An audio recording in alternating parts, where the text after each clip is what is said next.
Aku suka pakai topi karena rambutku udah mulai botak.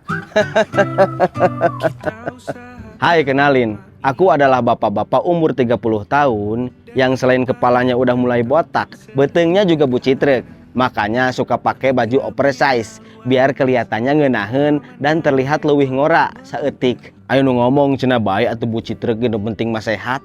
Teu bisa kitu. Lamun orang bucitrek katengalina teh kurang estetik teu ngeunaheun rariged. Masakan teu bisa kieu wae euy. Ieu mah kudu digerakeun.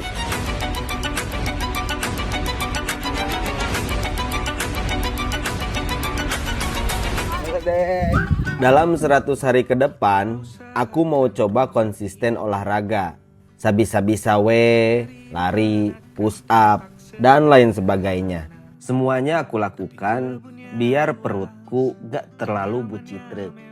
Dan sengaja di-upload jadi konten biar ada beban moral.